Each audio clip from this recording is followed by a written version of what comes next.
Shalom Bapak Ibu Saudara yang dikasihi oleh Tuhan. Apa kabar Anda pagi hari ini? Saya berdoa bahwa kita semuanya bangun dengan segar, tanpa kekurangan suatu apapun.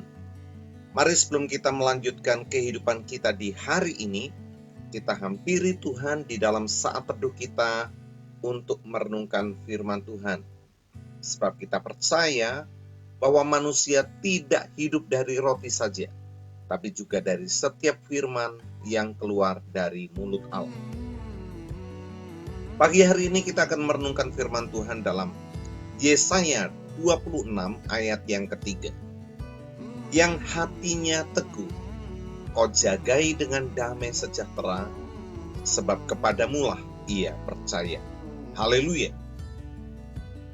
Richard Fuller, seorang pelayan Tuhan yang hidup pada abad 19, bercerita tentang seorang pelaut tua yang berkata, dalam badai yang ganas, kita harus menempatkan kapal pada posisi yang tepat dan menjaganya agar tetap berada di situ.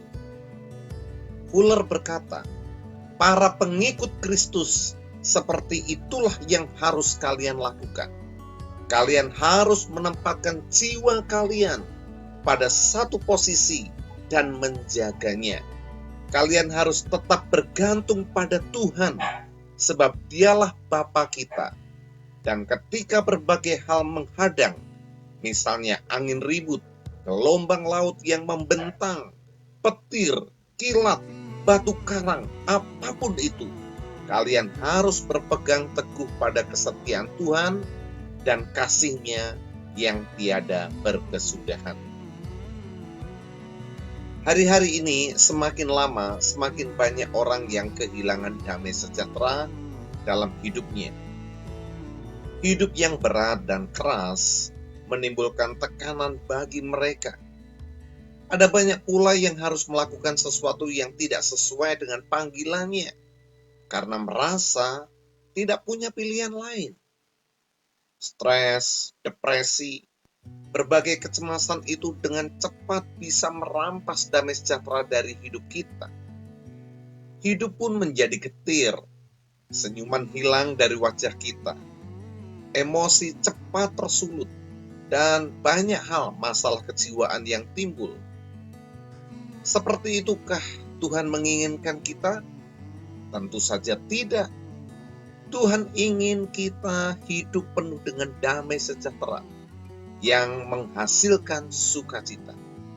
Untuk itu, Tuhan bahkan telah menyediakan semua yang kita perlukan bagi yang percaya kepadanya. Ayat kita hari ini menjelaskan tentang hal itu. Yang hatinya teguh kau jagai dengan damai sejahtera, sebab kepadamulah ia percaya. Tuhan akan selalu menjagai kita, asalkan kita berpegang teguh kepadanya. Orang yang percaya kepadanya akan dipenuhi dengan damai sejahtera dari Tuhan. Dalam beberapa pasal berikutnya, Yesaya kembali berkata, yaitu dalam Yesaya 32 ayat yang ke-17, di mana ada kebenaran, di situ akan tumbuh damai sejahtera, dan akibat kebenaran adalah ketenangan dan ketenteraman. Haleluya. Ada korelasi antara kebenaran firman Tuhan dengan damai sejahtera, ketenangan dan ketenteraman.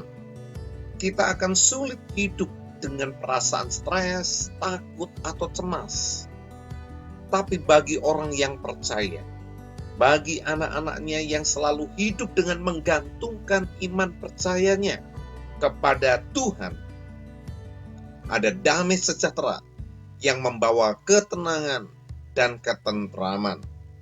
Ini adalah sesuatu yang tidak akan bisa kita beli dengan uang sebesar apapun.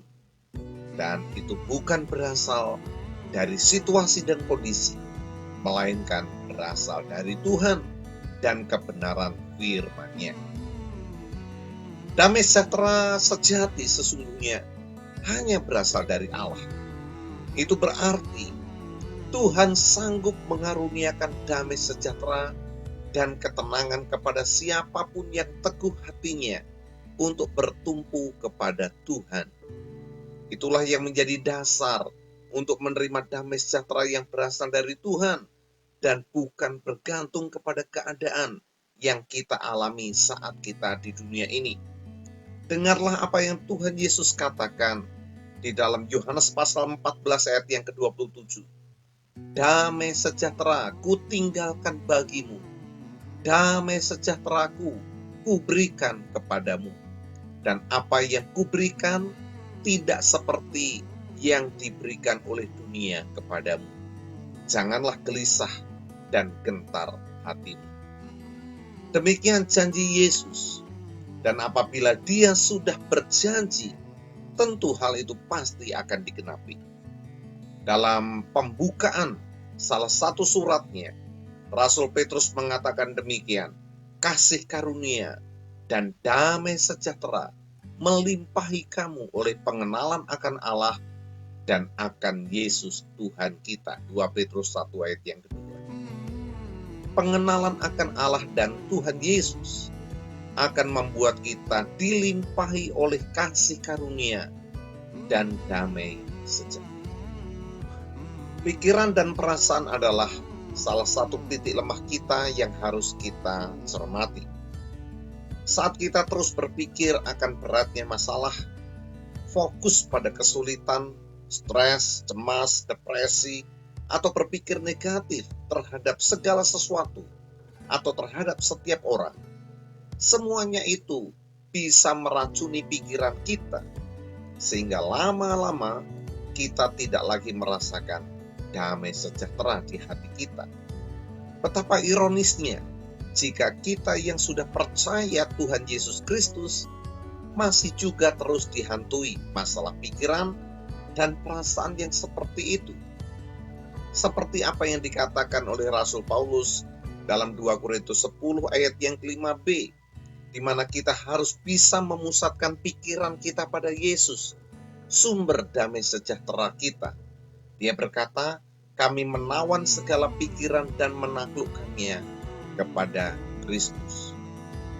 Tuhan telah menyediakan damai sejahtera dan ketenangan pikiran bagi kita, yang akan memampukan kita untuk menghadapi segala sesuatu tanpa kehilangan sukacita.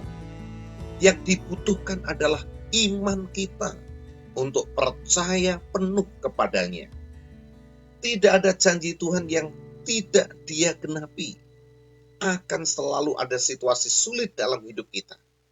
Namun jika kita senantiasa tenang dan menaruh percaya kepada Tuhan, maka Tuhan akan menjaga kita dengan damai sejahteranya dan memberikan kepada kita ketentraman serta ketenangan. Tuhan punya rencana untuk setiap kehidupan kita, dan tidak ada satupun yang tidak sempurna. Karena itu, tetaplah berada di dalam jalannya. Berjalanlah sesuai dengan kehendaknya, dan terimalah damai sejahtera sejati yang hanya berasal dari Tuhan saja. Haleluya. Mari kita berdoa. Ya Allah Bapa kami yang bertahta dalam kerajaan surga, kami bersyukur untuk firman Tuhan yang kami renungkan pagi hari ini. Betapa mulianya Engkau ya Tuhan yang telah menyediakan bagi kami damai sejahtera yang menghasilkan ketentraman dan ketenangan. Jika kami sungguh percaya dengan teguh kepada Tuhan dan kepada firman-Mu. Ya Tuhan, kiranya setiap pendengar yang hari ini sujud menyembah Tuhan dalam saat teduhnya, sungguh dikuatkan dan dihiburkan oleh firman Tuhan ini. Kalau ada di antara mereka yang mulai bimbang, mulai stres, depresi, dengan segala persoalan yang mereka hadapi, kiranya firman Tuhan ini menjamah mereka dan membuat mereka untuk beriman teguh kepada Tuhan dan menikmati damai sejahtera, ketenangan, ketentraman, sukacita yang telah Tuhan sediakan bagi mereka. Terima kasih ya Tuhan, terima kasih Kau memberkati aktivitas dan kegiatan kami hari ini. Buat berhasil segala yang kami kerjakan, sehingga melaluinya kami dapat merasakan pemeliharaan Tuhan. Tuhan Yesus, terus kami berdoa bagi bangsa kami tercinta. Engkau memberkati Bapak Presiden, Wakil Presiden. Engkau memberkati Kapolri dan Panglima TNI, beserta dengan seluruh jajarannya.